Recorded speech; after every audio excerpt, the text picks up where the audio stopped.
You're listening to the Mind Podcast. Hey guys, today's guest touches on dealing with anxiety while parenting, running multiple businesses, and going through a life-changing diagnosis. Would you like to introduce yourself?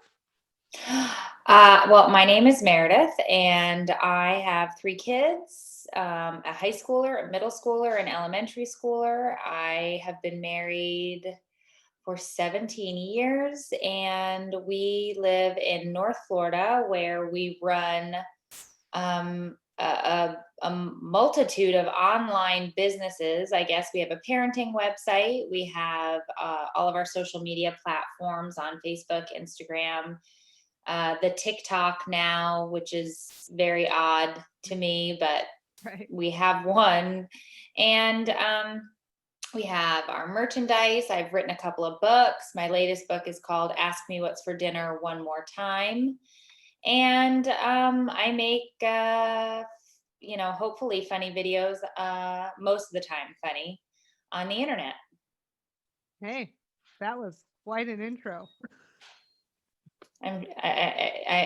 Disasters along the way, but pretty much for the life. most part, that's what we do. Right. That's life, though. I mean, has anybody ever had a life without disaster? No, I don't know. I mean, maybe, but I think that most people just lie about things being easy. Right.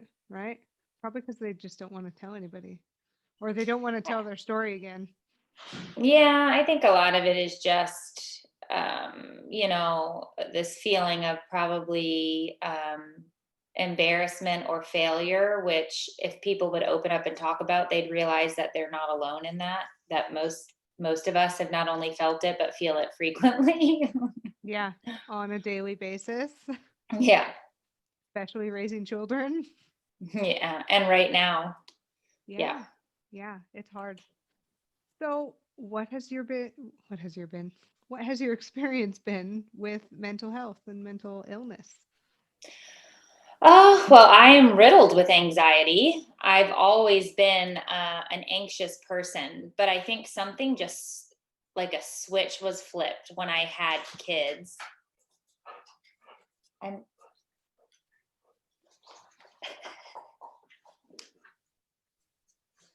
You're totally fine. we'll wait for you. I know. What are you looking for? I can help you. Oh, no, I don't know where your earbuds are.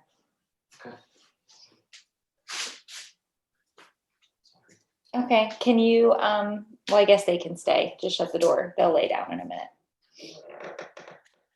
I need like one of those recording signs, like on air. Progress. Yeah, but I think they'd come in anyway. So, it is what it is. But, well, maybe they can't stay. I don't know what the hell's going on today. This is real life, though. If you don't edit this out, this is as real as it gets. So I think when I became a mom, that's when the anxiety started to really kind of like run in high gear, mostly because now I was really and truly responsible for this other person. Like you get married and you're responsible, but like you're married to another adult. So they're supposed to kind of be, oh, Jesus, it just never ends. Okay, you're getting kicked out. Come on. I need somebody to lock up Ruth. Please.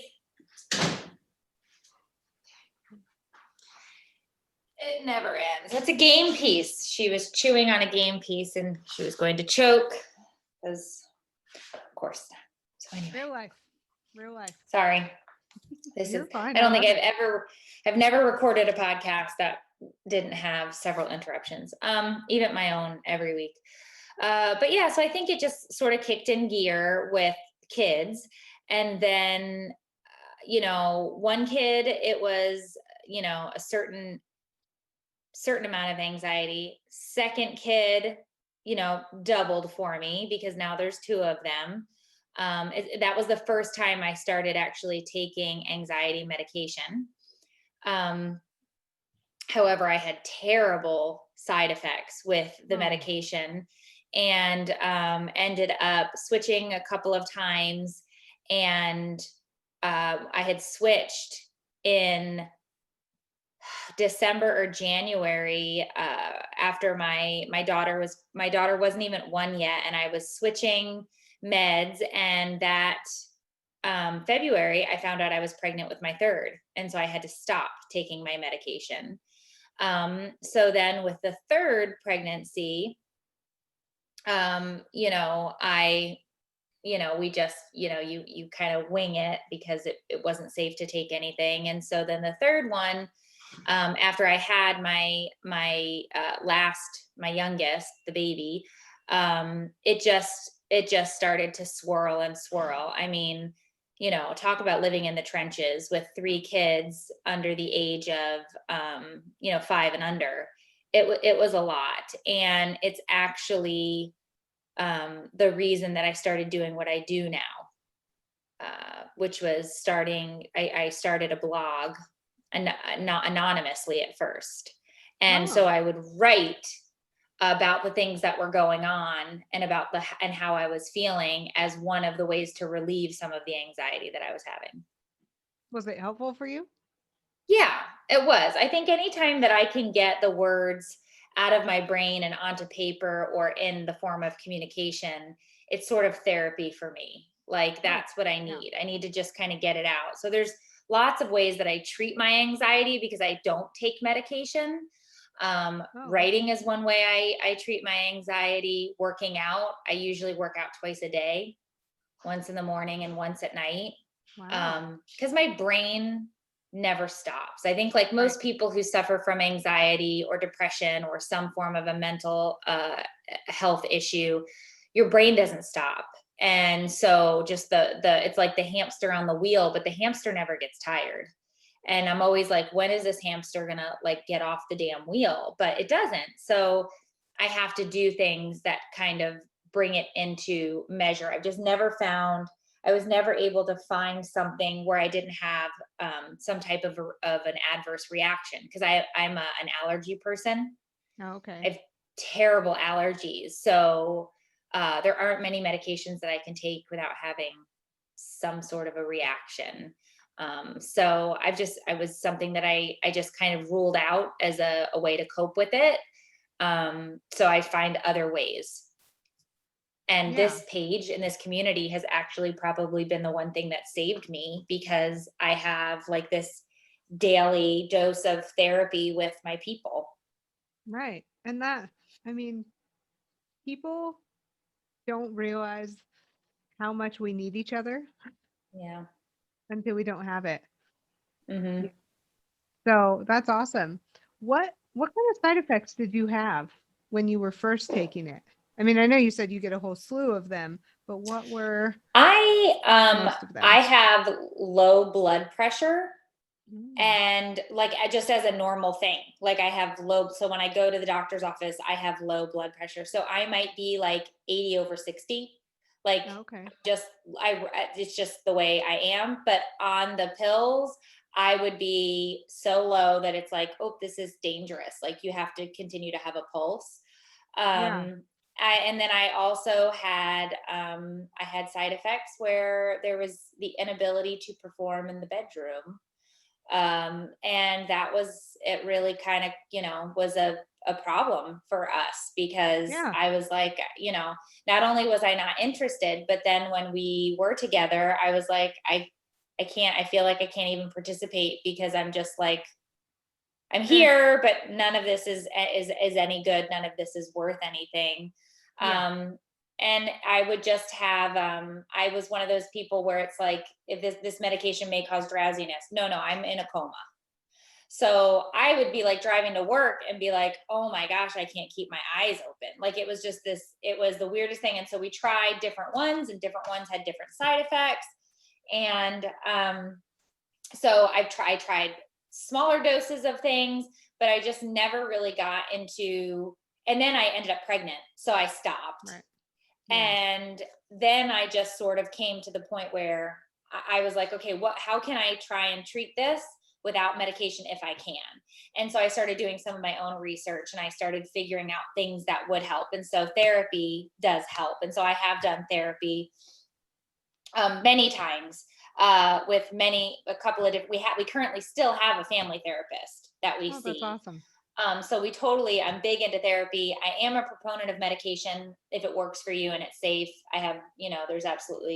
I don't think there's any reason to not go down that path if that's what a doctor recommends, as long as it works for you physically. Mm-hmm. But for me, I've really been able to sort of control things with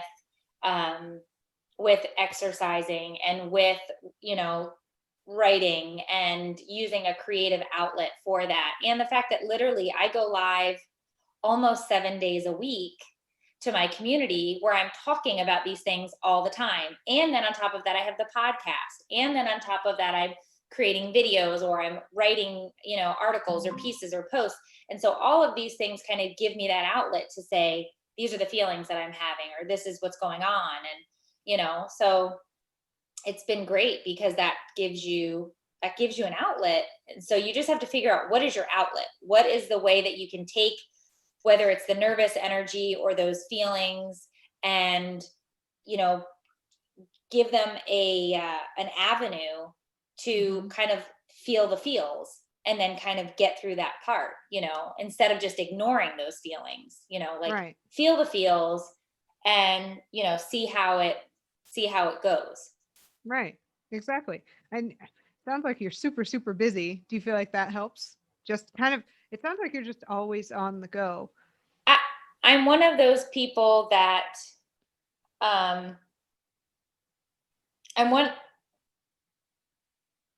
of those people that can't sit still. And I think that's from my anxiety, because when I sit still, then I can hear the hamster on the wheel. So it takes quite a bit to tune me down and say, okay, like my husband is always telling me to relax. And it's like, well, if I could relax, I would. But I just don't have that button. So if I'm going to sit Saturday of this week, the plan is to not do anything during the day. Like I'm really going to not try to do anything. So I have to have an activity to distract me to not do something. So I'm going to have to pick a new show to binge, or I'm going to have to, otherwise I will be up and I will be around, or I will find an excuse to go do X, Y, and Z because of my anxiety. So my anxiety will cause and create burnout because I can't just shut off or unplug. Right. So it's a cycle, and you have to recognize the cycle. And because I know that that's something that happens, I have to say, okay, like I said to my husband, he's like, I'm golfing Saturday in a tournament. I said, that's fine. I am going to, I picked some new British television show that I'm going to watch. Everybody is going to leave me alone, which they won't. The kids will not. Right. But I said, I'm going to start on episode 1 and try and get through episode 5. And that's going to be my downtime. Leave me alone for that block of time. I'll be interrupted a million times, but that's what I'm going to try and do. So I have to force my way into shutting down. But it's hard to do when you're worrying about a million things that happened 20 years ago and what could potentially happen 20 years from now. Right. Right. Like you said, that hamster wheel, it's just annoying and squeaky, and no matter how much you oil it, it's still going to hang around. Yeah, it doesn't, and I think it's odd because of the way, if you have mental health issues or whatever, it's odd because I don't even know how a person without it thinks. Right. Or functions. Right. Because it's a constant, I have a constant dialogue in my head. Mm-hmm. It never stops. Somebody's always talking in my head. There's always a voice. I mean, it's my voice, but there's always a voice. And the therapist one time was like, well, is it your voice or somebody else's voice? Mm-hmm. I'm like, no, it's my voice. But I hear myself all the time talking, you have to go do this, or you have to do that. Or do you remember that stupid thing you said 8 years ago to so-and-so? They probably still hate you. Yeah, they do. Do you want to? And it just goes nonstop. Ping, ping, ping, ping, ping, ping, ping. So that's why I try, and I am a structured person, I'm as anal retentive as they come, but staying on a schedule, keeping structured, having my lists, brings me calm in the storm that is everything else. Right. And that's how, and I think that's the other thing too, is having a kid on the spectrum. I have to, I've given him some of these things that I've used in order to keep myself sort of going. I've given him those tips and said, hey, like writing these things down helps me, or, hey, setting alarms in your phone to remind you, because he lives in his own world. Like I keep looking out the window because he's supposed to be home from school and I don't see him yet. And it's time, like it's time for him to be home now. So like, I'm going to be checking in a minute. I'm going to stop this podcast and I'm going to call him and be like, where are you? You need, he should be riding home from school right now. And he has an alarm that is set to remind him to call me, which he didn't do. Now he could have called his father, but you know what I'm saying? Like, and so when you're somebody who's like that, and then you have a kid either with those same issues or who's on the spectrum or whatever, sometimes I wonder how much of me was passed on to him. Mm-hmm. And it's like, I have to help him with those things as well. Cause I recognize it and I see it, Yeah. Yeah. But that's hugely helpful that at least you can kind of do like your own early intervention with him. Which is why we all do family therapy together. My husband, sometimes my husband, but always my son and I. And then when we have to bring in another member of the family, because, there's 3 kids, somebody's always fighting. Right. Exactly. Is this your youngest kid? Yes, he's 10. Okay. He's 10. When did you guys first notice that he was starting having spectrum-like symptoms?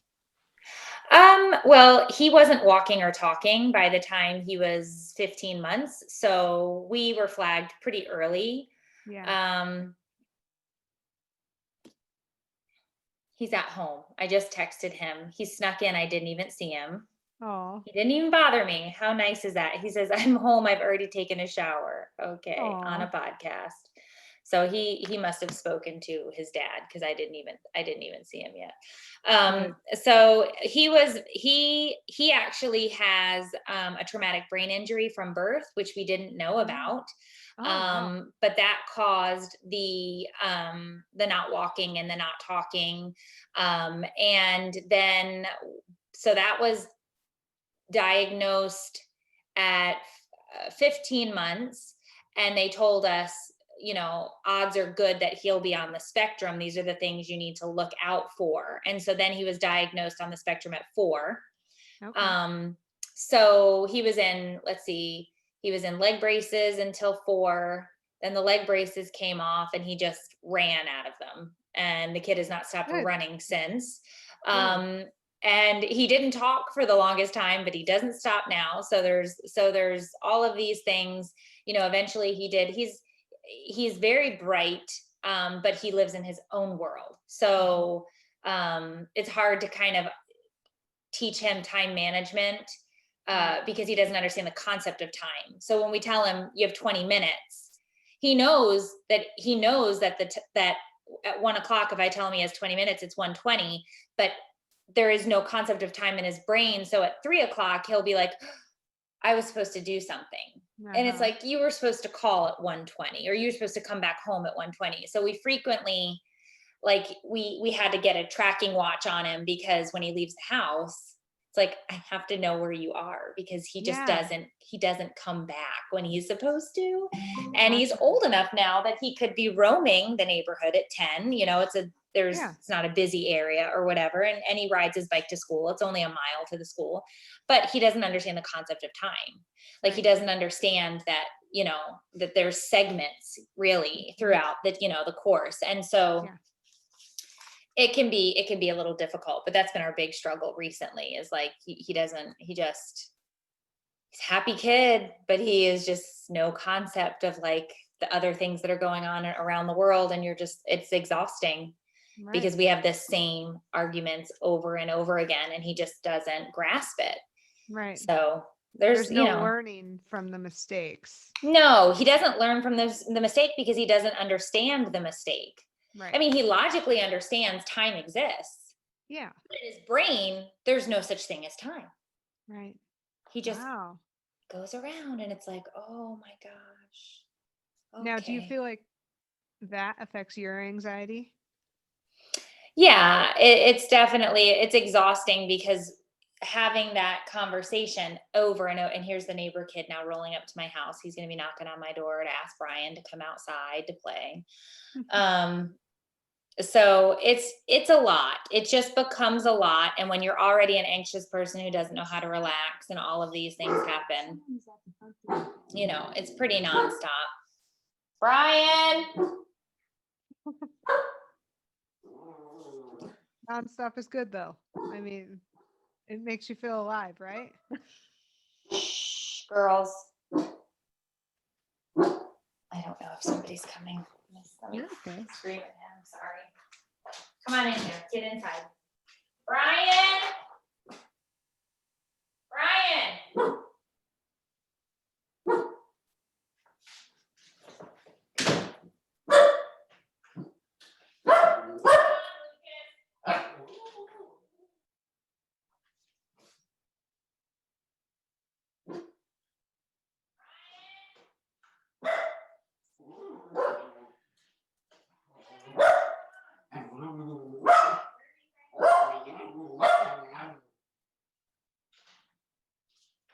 For the love of all things holy. He's been confined to the front of the house now because of his inability to monitor time. Oh. So he's allowed to stay, like, ride his skateboard or his bike up and down the one side of our sidewalk because he's literally it's exhausting. Like, that's at the point where we're at with him, where it's just like, I can't let you out of my sight because you can't follow the rules. And it's not that he doesn't want to follow the rules, and it's never malicious, but the kid just has zero concept of like time. He's very black and white, and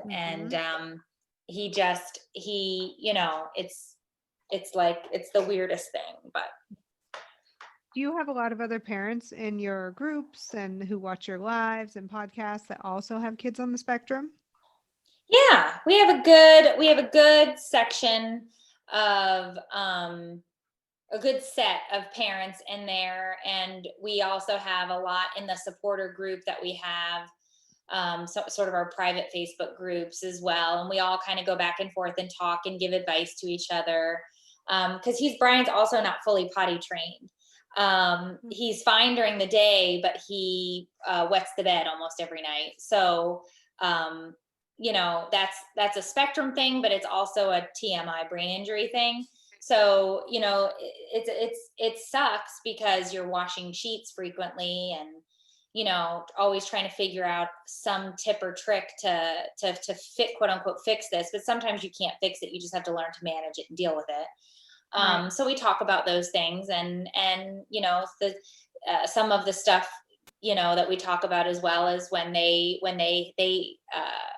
act out with various behaviors, hitting, kicking, punching, because he can definitely get to that point, especially with his siblings or with me.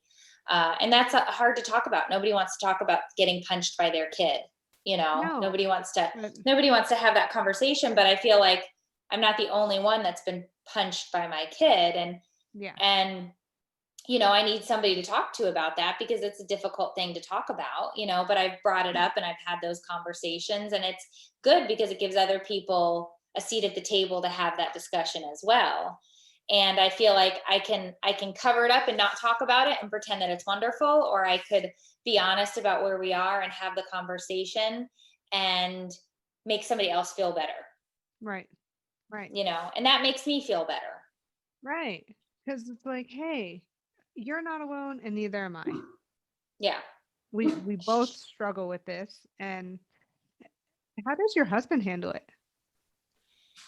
He has a hard time. He's very logic based, which I am not. So we kind of go together, because I'm more of the creative one in the group, and he's more of the, let's make a spreadsheet, which I hate.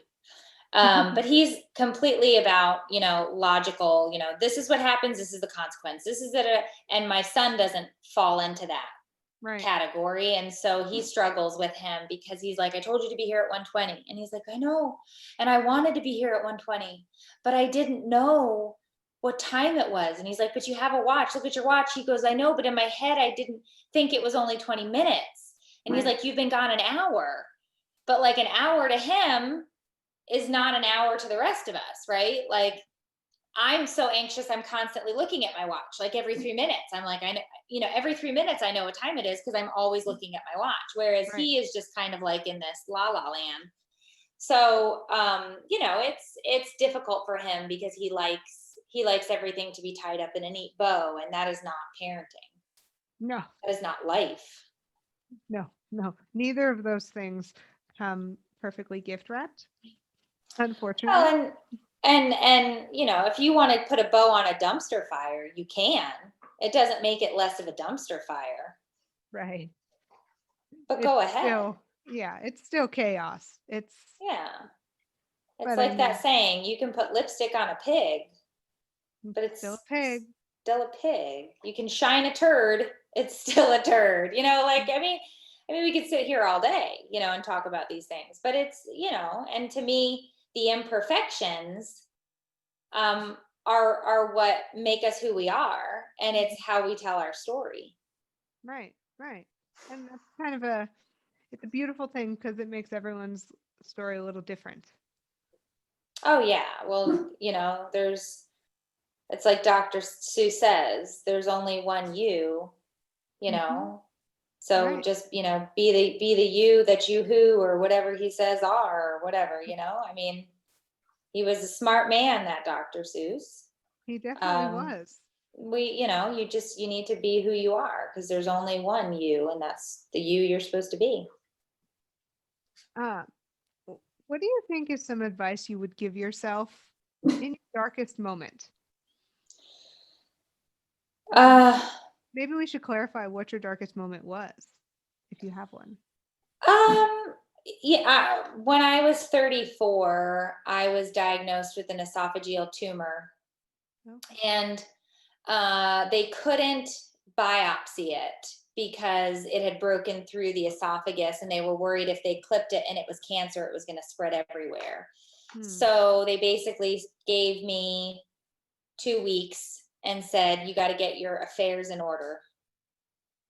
And I didn't know what that meant really, but it sounded pretty grim. Right. And so the doctor basically said, if we go in there and it's cancer, you'll either wake up and we'll be sending you to hospice, because esophageal cancer is about a 5% survival rate. You could end up eating out of a bag for the rest of your life. You could end up, with this. He gave me this entire, spectrum of what ifs. And as a good Catholic, I went home and assumed I was being punished by God for sins. And I said, okay, I'll be dead soon. So what does this look like for my kids? What does this look like for my husband? And, it really made me stop and think about my life, and like, was I happy with the life that I had? And was I happy? Had I done all the things I wanted to? And, I was happy because I married the right guy, and I had these three beautiful kids, and, but I was like, I didn't do any of the things I wanted to do. Mm-hmm. I didn't complete any of the things I wanted to check off my list. But if I'm dead, I'm dead. So, okay, what does that look like? But, it definitely got dark there. I thought, that my number had been called and it was time to go. And no, I wasn't happy with all of the things I had done. Of course, you have regrets and you have worries and fears and all of that. But I knew that I had made these kids, and I knew that I had this guy who was the right guy. And so I thought, okay, if I'm going to be dead, all right, it's fine. But I also said to myself, if I'm not going to die, I'm going to change the things that I can change. And I'm going to do the things that I say I'm going to do, and I'm going to hold myself accountable. Right. And I did. That's awesome. And that's what brought you and I didn't here. die. Yeah. I did not die. I'm here. So, but I did, cancer. It No, wasn't cancer. the tumor was what they call a spindle cell leiomyoma, which is basically a tumor that grows like a weed, and it wrapped around my esophagus and it crushed it. So I only have a very small portion of esophagus. So my stomach is in my chest, connected to my esophagus so that I can still eat. But they have to do this procedure, they said roughly every 10 years in order to make it work so that you can continue to do these things. So Right. every year I have to get scoped, and then they tell me, like, this surgery was 6 years ago. 7 years ago, geez, 6 or 7 years ago. It'll be 7 years next year because it's 2014. So it's next year will be 7 years. And usually they say around year 10, you have to go back in and have things fixed. So I have a couple more years until that will have to happen. Oh, okay. Well, that's good. That must have been, just to have regular anxiety, just anxiety in general, that probably skyrocketed it, right? Yeah, I mean, when I found out about that, they definitely gave me, I think, some lorazepam. I think I was on lorazepam for probably that month just to try and like calm down because I wasn't functioning. I wasn't able to get in a car and like pick up the kids from school without crying because the kids were very little. So I wasn't telling the kids anything. Oh, okay. I didn't tell my kids anything. I told them that I had to go to the hospital to have some tests done. But then I didn't come home for 6 days, you know. Oh. So, but I didn't want to tell them. I mean, what do you tell a 4-year-old, a 5-year-old? You know, I mean, I wasn't going to tell them that. I figured if it was bad news, they'd have a very short period of time to get the bad news, and then it would be done. Yeah. So now I don't know that that was the right thing to do. That's just what I did. Right. I looked at my husband and I was like, I don't want to say anything. And he basically just agreed with me. And so we didn't. And then we had a good support system at home. So I had enough people that could come and bring food, help with the kids, you know, because I was in the hospital for 6 days. And then I was pretty much laid up on the couch for another couple of weeks before I was like up and moving around. Oh, Because I was cut from sternum to belly button. oh So I had my God. ribs cracked and I mean, Oh. everything. It was not pleasant, but I had enough help. And, after about a month, I started to be somewhat normal again and, like moving around and like doing all the things, but it was not, wasn't fond memories of the experience, but Yeah. I actually consider the tumor a gift because it forced me to look at my life and make a change and make a choice. Right. That's awesome. I mean, when we can look at really crappy times in our life and see how they changed us for the better, that kind of makes that, like you said, it makes it a gift and not as this looming dark cloud that'll just forever hover over your head. Right. So it's about perspective, which I talked a lot about in my first book, called Scoop the Poop, which was about, picking your battles and finding perspective. And then you just kind of have to, it's like that saying, once you know better, you have to do better. Right. Once you know better, because there are definitely times in our lives when we don't know better and we do stupid shit and we do stupid stuff and we make poor choices or say the wrong thing. And then once you know better, you need to do better. Right. That's not always easy though, because sometimes it's much easier to just not worry about it. Yeah, but when you're somebody like me, I worry about everything anyway. So, right.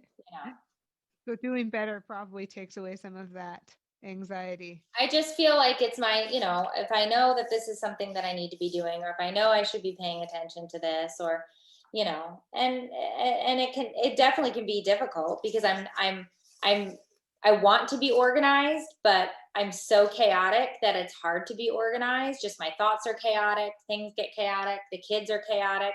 So I just, I try. And so I think if you have people who can help you along the way, then obviously you're blessed, like my husband, who's constantly reminding me to do things or to, these reminders. And yes, that can feel annoying, but I need it, Yeah. And I do this, I try and do the same for him. Obviously I am annoying as well. So, but we also work together. So we're together a lot. Point. Yeah. That's the point of a partnership, is to help each other, even if you're annoying. Yeah, we do. We try. And he's a wonderful, wonderful spouse and a wonderful business partner. But, people know, if you follow the page or you listen to the podcast, it's not roses, No. there's plenty of times. Lord, we've had fights on air. And people will know if the live starts and I've got my arms crossed and I'm pissy and they're like, oh, they're fighting. And it's like, yeah, they can read my face. Clearly, this is my face. My face is saying we're fighting right now. And but that's real life. Yeah. Yeah. If you didn't fight, I would be more concerned. Honestly. Well, yes, I don't believe that there are married couples who don't have arguments, but some people say they don't. I don't believe them. I really don't. Oh, I do not. So what advice would you have given yourself during that time when you were going through all the, you didn't know if it was cancer, you didn't know really what was going on?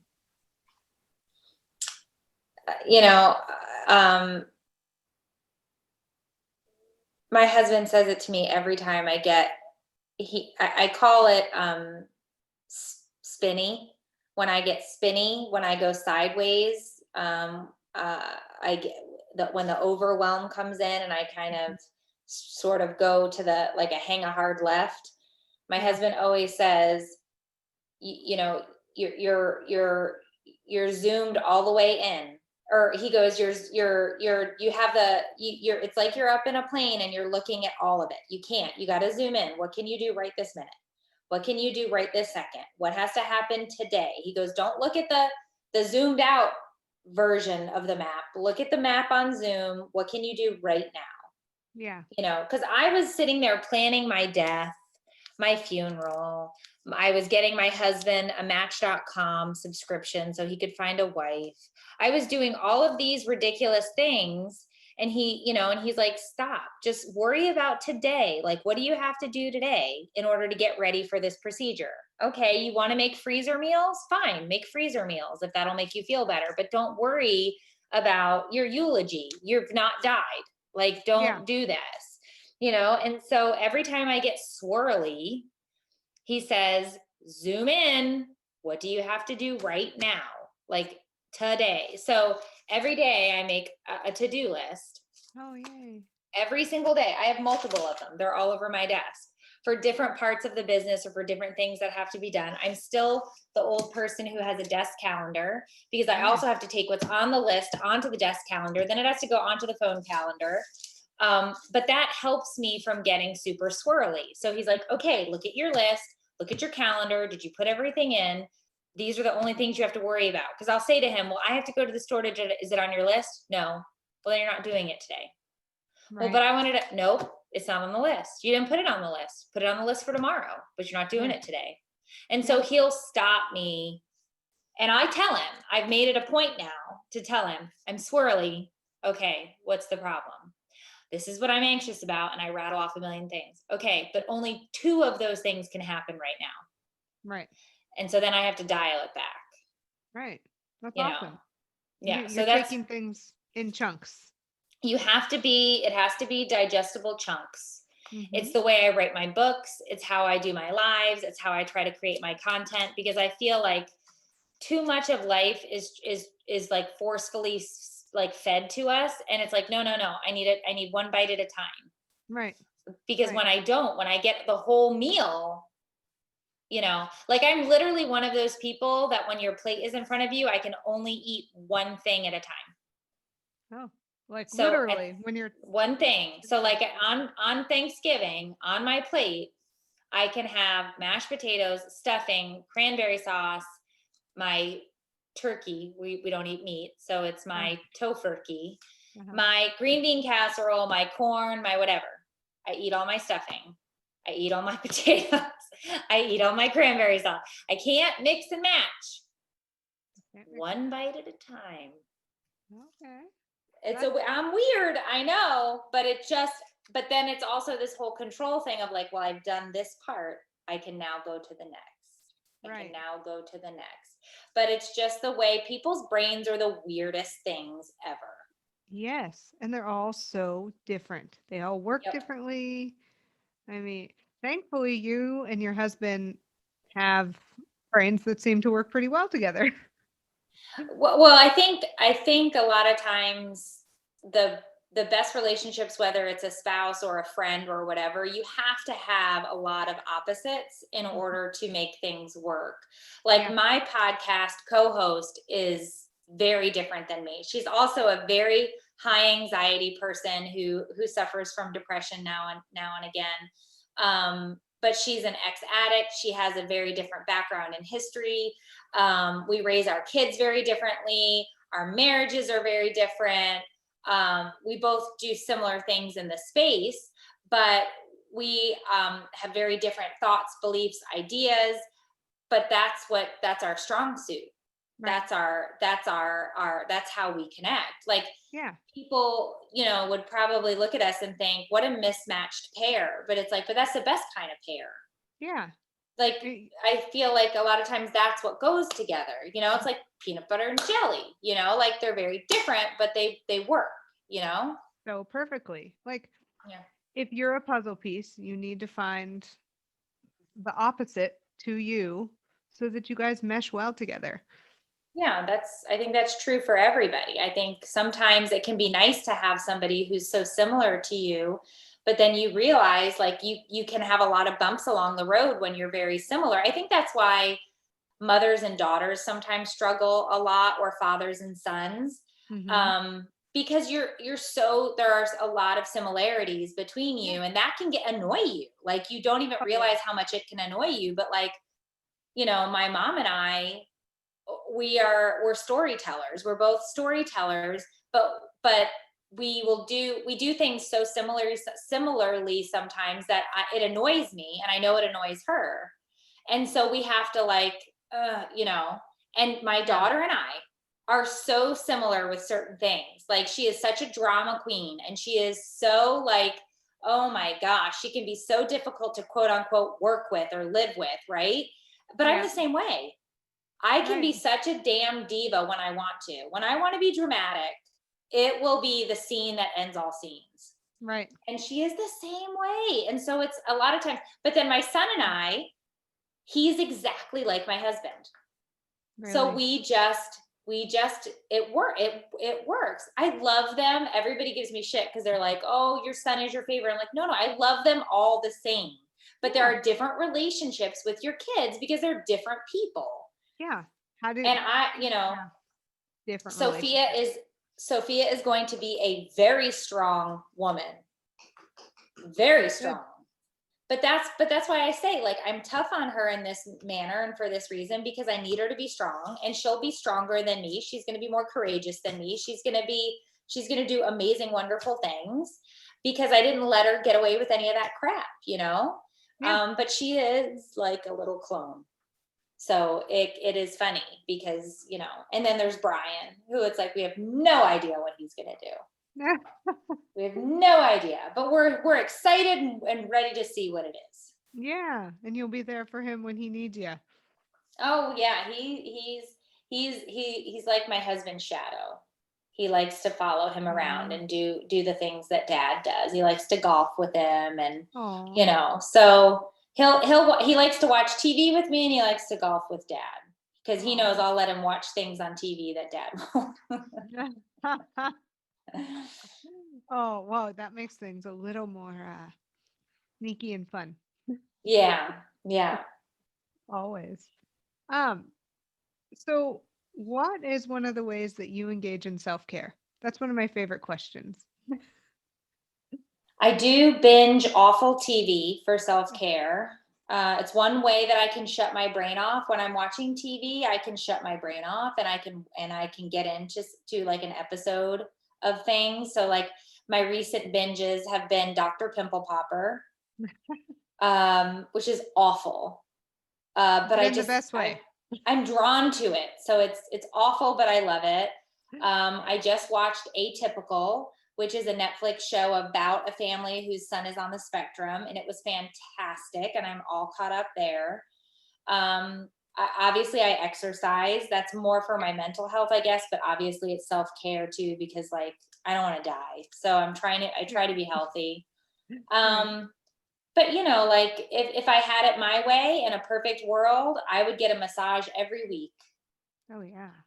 I love massages. I have a bad back. So like anytime I can sneak away and find a time to get it into my schedule, which obviously has not happened this year because, COVID.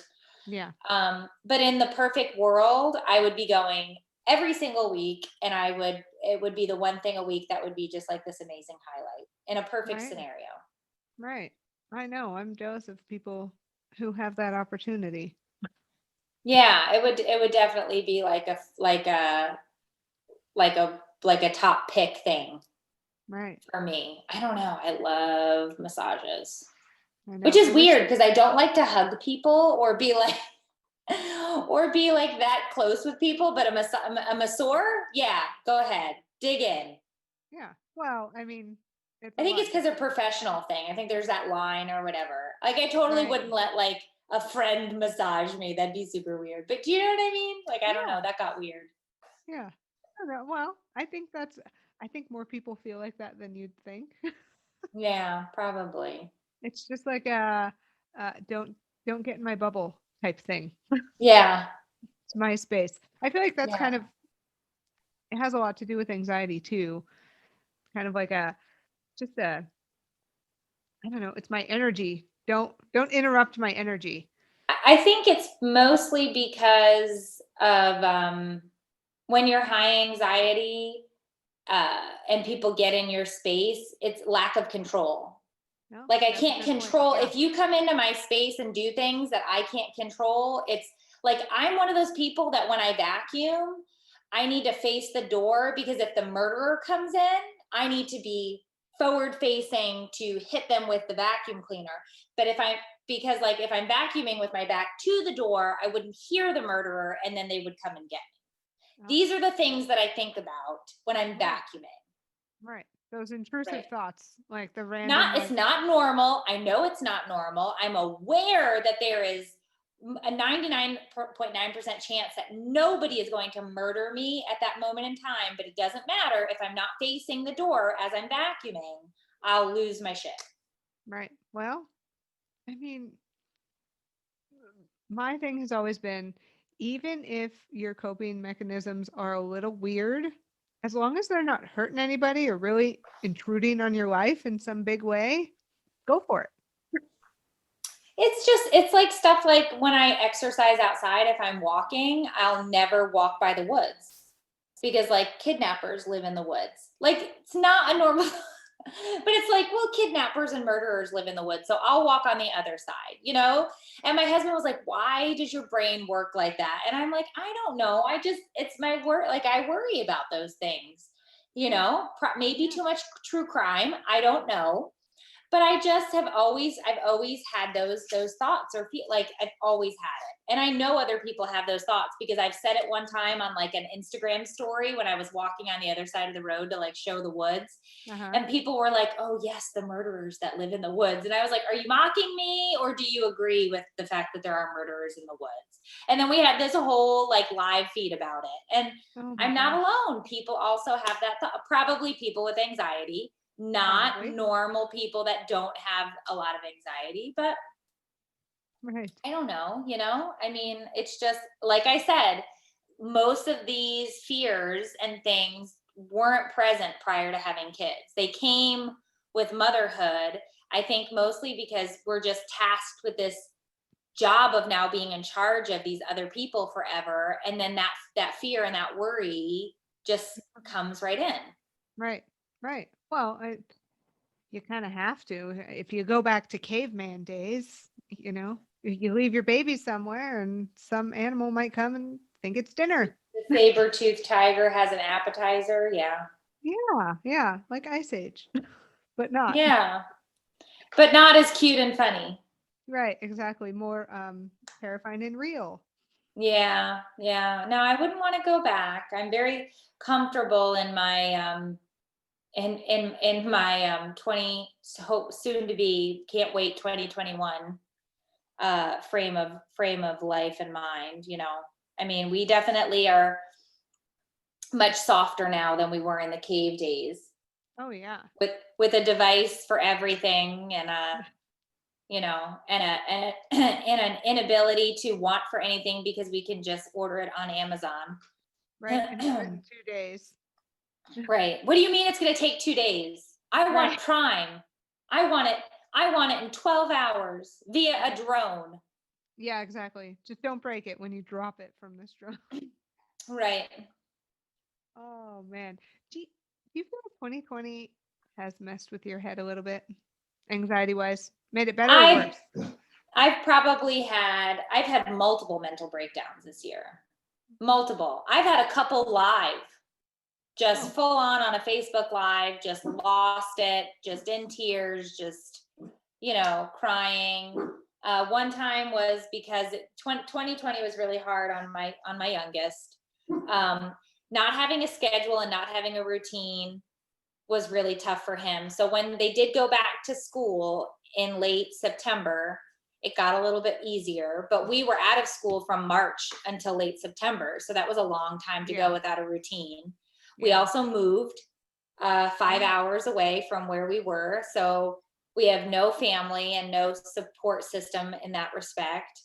So I had lots of mini nervous breakdowns along the way this year. I also am a person who likes to travel, and there has been no travel during this time. So I like to travel for work, but I also like to just travel. Like if the kids had a break for school, we would always try to do something. Most of the time it wasn't anywhere far, but even if we went like an hour or 2 hours away to do something for a change of scenery, we haven't even done that. Oh wow. So 2020 was definitely hard for my mental health.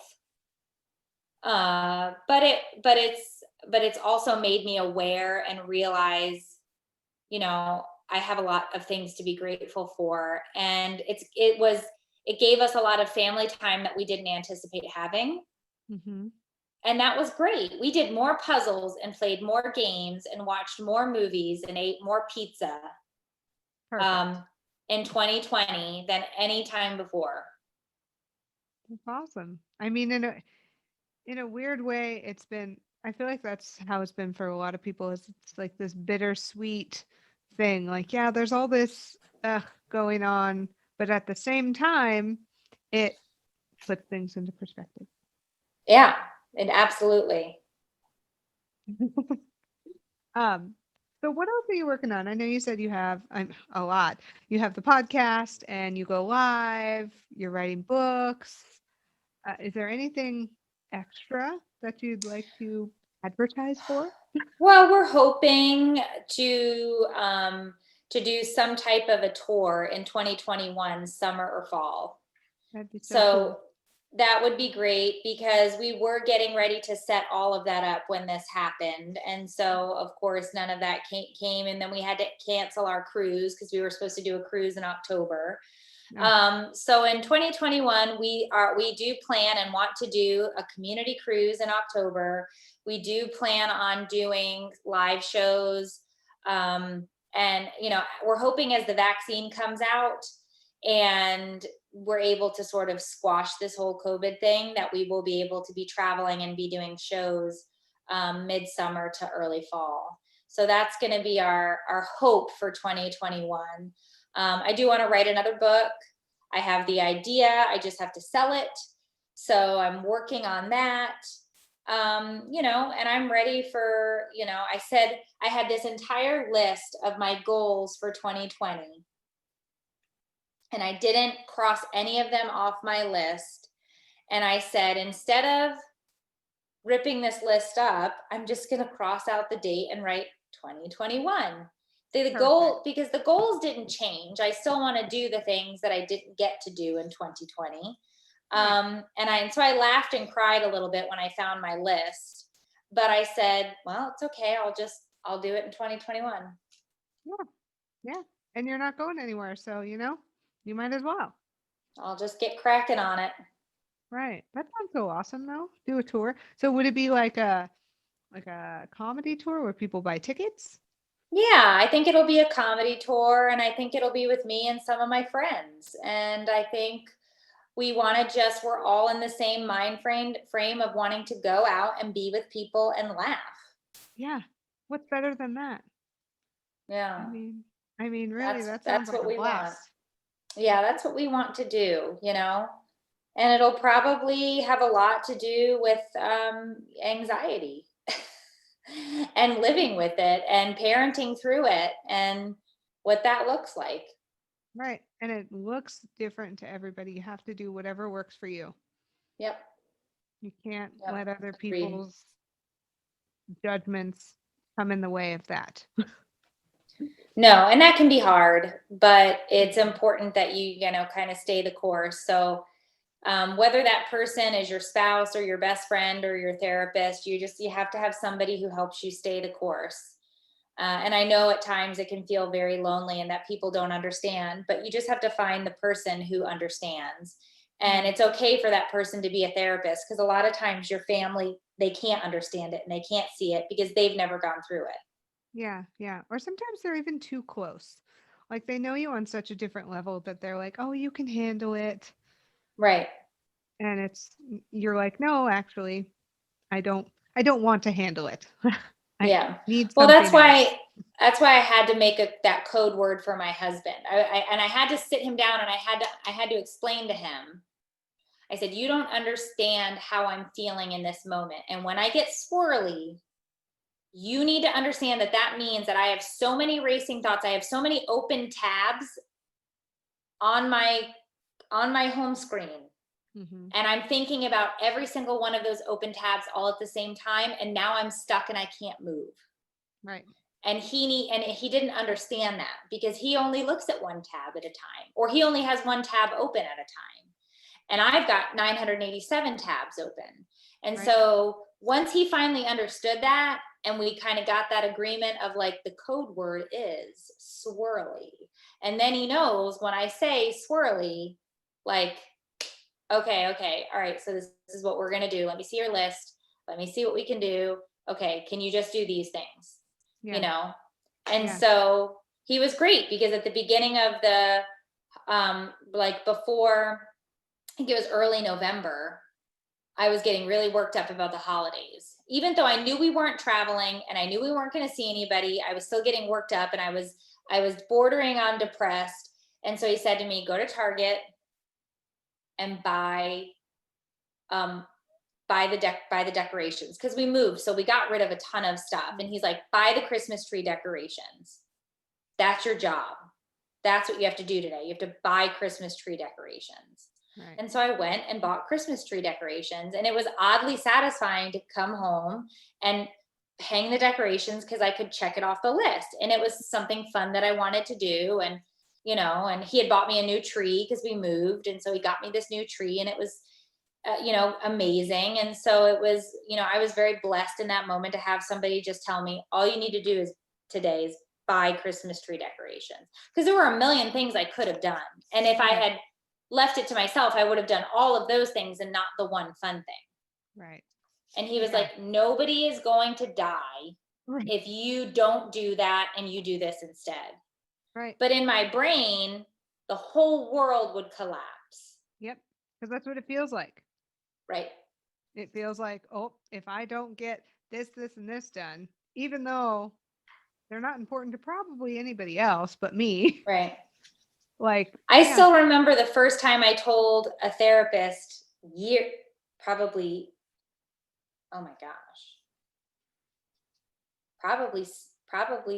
15 years ago, 14 years ago, that I told a therapist, I I will hold going to the bathroom. Like I will not urinate if I'm in the middle of a task where I have a series of tasks to complete, because I feel like I can't even give myself that break to go pee to stop. Like I have to do, if I was doing the dishes and then moving on, I will literally hold it until I'm going to burst, because I feel like I've not even earned the ability to go to the bathroom yet, because I have to complete the task. Like it would be that rigid and that stuck in my brain. Right. And the therapist was like, you won't pee if you have to pee if you're not done with the dishes. And I said, well, no, because I didn't complete the task. Yeah. And she's Yeah. like, there's nothing in your life that you have to do that you have to not pee. Like you can always go pee. She's like, you're allowed to go pee. And like in my brain, I wasn't. It was like, you haven't earned the right to urinate because the dishes aren't done. And like somebody without anxiety doesn't understand, like you will stop yourself from feeling happy. You will stop yourself from urinating. You will stop yourself from eating. You will stop yourself from sleeping if you've not done those things. And, you know, people never, they like, if you meet me or if you see me just randomly live, I don't think that you would know those things about me. Like you would look at me and just be like, oh, you're such a normal laid, and it's like, yeah, well, what is the thing about the onion? It's like, you got to peel back them layers, you know, like, you know, it's just the way it is. Like you said, every brain works so differently. Mm-hmm.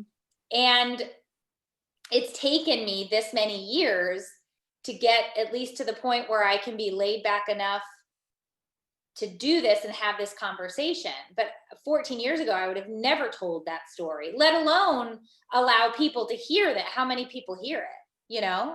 Yeah. I would have never said that and been honest about it. Like, how crazy does that sound that I won't let myself urinate until I've earned it? Like that's, the sentence itself is crazy. Yeah. But to a person who is, you know, crippled by anxiety, it makes sense. Right. And it does. I mean, we just don't talk about it enough. And I think if we did, it would make the world a difference to at least someone, because they'd be like, wow, I do that too. I thought I was the only weirdo who did that. And it's like, no, you have Plenty a of group weirdos. you have a group of friendly weirdos, and we're all willing to join in the weird game with you. I didn't know that normal not only wasn't a thing, but it was the minority. Right. But you're taught it's the majority, but it's not. No. Because nobody's normal. I remember when Brian was diagnosed with his brain injury, which is technically mild cerebral palsy.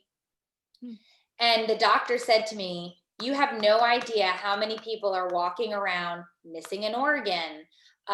Their bowels are built differently. Their brain is wired. He goes, nobody is normal. You know, and then he started giving me these stats, and he's like, you know, I think it was like 18% of people are born with one kidney or blah, blah, blah. And I was just like, what? And he's like, oh yeah, everybody's, you know, everybody is built differently, whether it's the biologics or the, you know, the mental aspect or whatever. He's like, there is no normal. No. And then I was like, oh, so it's just a bunch of actors. Yeah. Okay. Yeah, you learn to pretend because probably because it's easier. Because that's what's socially accepted. Yeah. It's easier than being like the oddball out, even though you're not realistically. No, but it's, you know, but that's what, I don't know. That's why I'm lucky that I get to do what I do, because it really does make me feel better every day. Right. You know, and I'm lucky, but I always urge people, if you're not happy doing what you're doing, then you're doing the wrong thing.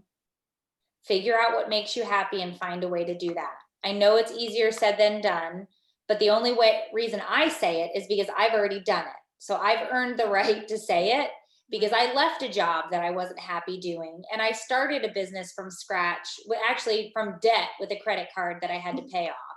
And I did these things, and I did the hard things. And I'm here to tell you that if I could do the hard things, you can do the hard things too. Because I was just a mom of 3 who wanted to start, you know, a community online so I could feel less lonely.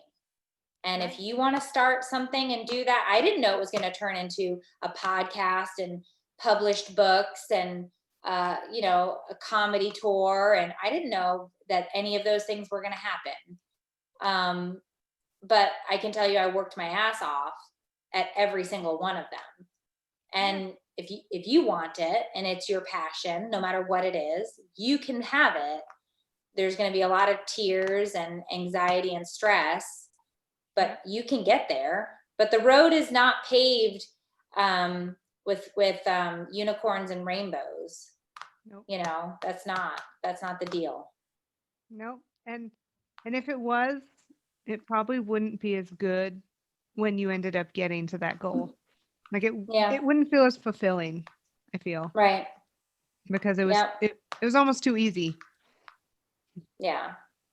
Yeah. It's the hard stuff is never easy to come by. No. But that's what makes it worth it. And I know people hate hearing that because it's like, oh, I don't want to do hard stuff for stuff that I want, but it's the journey, right? Yeah. And it's good to have the failures along the way because you learn lessons in them. And, right before COVID, I was pitching TV in February and at Netflix and Lifetime and TLC and HBO. And then the world stopped and no TV happened. And I looked at my husband and I said, 2021, we're going to try again. We're going to figure it out and we'll pitch TV again. And if it doesn't work, I'll figure out the next thing, but that's been something that I've wanted to do for a very long time. I've wanted to write for TV and create shows. And if it doesn't happen in 2021, then I'll figure out what the next thing is in 2022, but I'll keep trying. Yeah. You got to keep going with the flow and you got to keep your goals at the highest peak. Yep. I agree. You just work towards it. Well, thank you for coming on today. I really appreciated it, and I had a lot of fun. Thank you. I did as well. I'm a big fan of podcasts, so I always enjoy getting to be on, somebody's podcast because we host our own. So I'm always excited to get to be a guest. Oh, I'm so happy that you could join me today. I really appreciate it too. Well, I like I said, I appreciate that the offer, and I was happy to do it. And thanks for reaching out. It was it's always nice, which sounds weird, to talk about this stuff because it helps normalize it. Mm-hmm. Even though it can be dicey at times, you have to talk about it. You have to, and it's uncomfortable, but if you can help people along the way, it makes it more worth it. Right. But so is a colonoscopy, but those are also necessary to make sure everything is okay. True. So true. Any procedures, not good. Yeah. Well, thank you so much. And I'm hoping that we could get together again, maybe in a year, and do like an update. Of course. Sounds good. Sounds like a plan. Awesome. Thank you so much. You have a good one. You too. Thank you. Thank you. Bye. Please check out Meredith's podcast, YouTube, and more. All the links are down below. And add us on Instagram for guest episodes and more. That link is down below too. Have a good one.